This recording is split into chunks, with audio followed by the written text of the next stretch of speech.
Elisa was frustrated with Ms. Ramos for being insensitive. She wished she knew about her new condition at that time.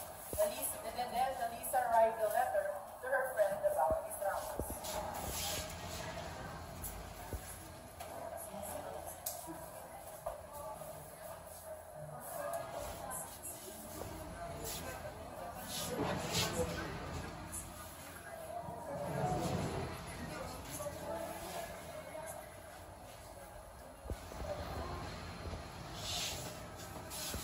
The next day, they weeded the ground, but accidentally, Elisa swung her sky and hit her legs, so Mr. Gabriel took her to the clinic. Aray! Wow, ano nangyari sa'yo? Okay ka lang ba? Ha? Nakakita po yung legs ko. Oh, ano nangyari dyan? Nadali siya ng pantabas. Parang dugo lang naman yan. Napaka-arte.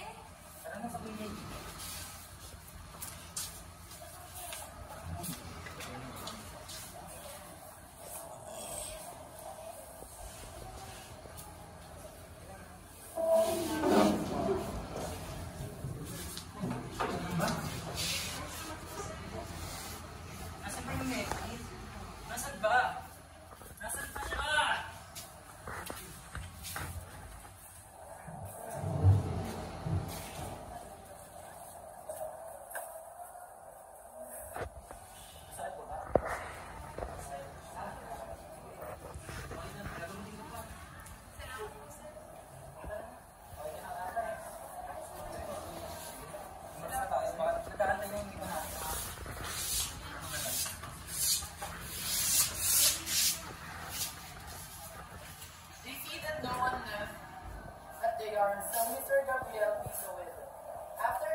the class, Mr. Gabriel gave an writing activity, and the day after, she read Elisa's work in front of the class, not knowing it's about.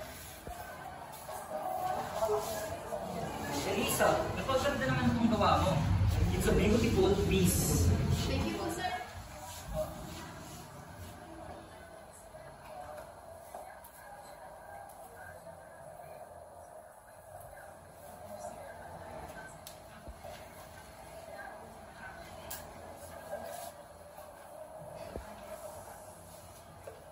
Elisa then fell in love with his teacher, Mr. Gabriel.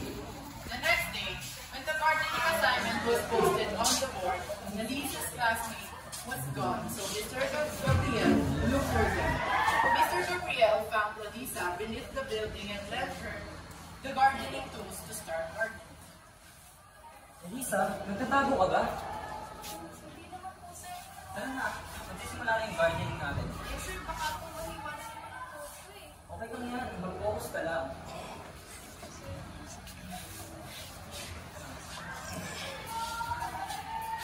In the month of February, Elisa fell ill and gossip. Her friend in school passed by her house and gave a letter. And Elisa replied to the question, "What's wrong?"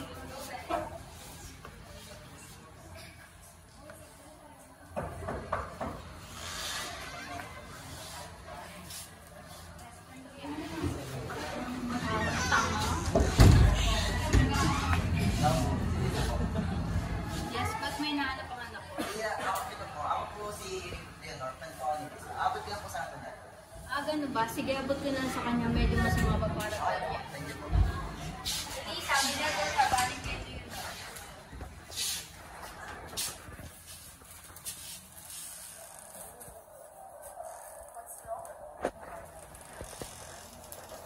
Leonor, I love Mr. Gabriel.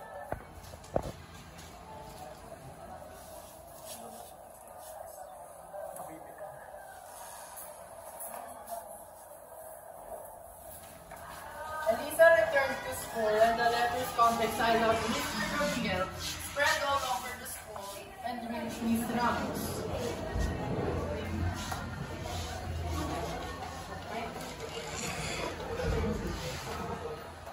Elisa, mag-usap na tayo.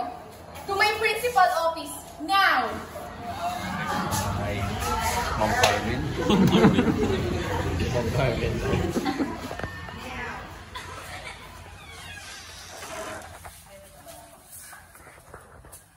Isang napakalaking pagkakamali. Alam mo bang dahil sa ginawa mo, natatanggalin ng lisensya si Mr. Gabriel.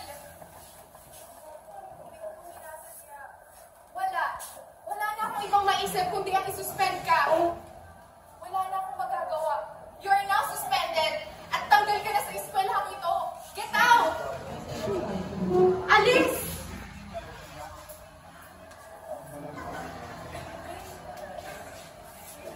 Elisa came back to her class, but her classmate was teasing her, so she confronted Leonor for spreading the letter.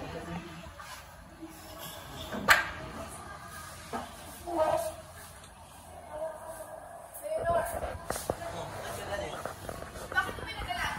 Totoo naman ah. Ano na totoo? Totoo naman na may gusto kay sir.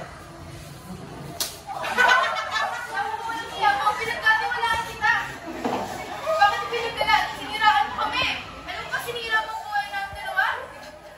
Nakakahiyap. Sorry ka.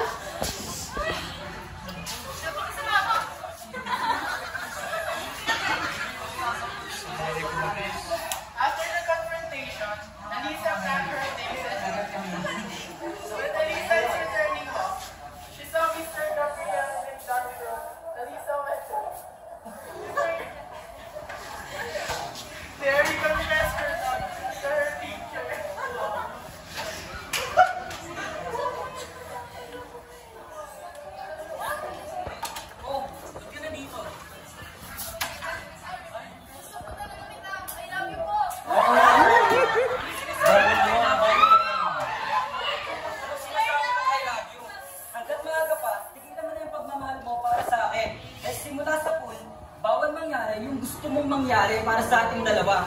Kaya please, Elisa, umalis ka na. Yun ang masa. Sige na. Lisa ran back to her home crying because the guy whom she lost his young heart rejected her.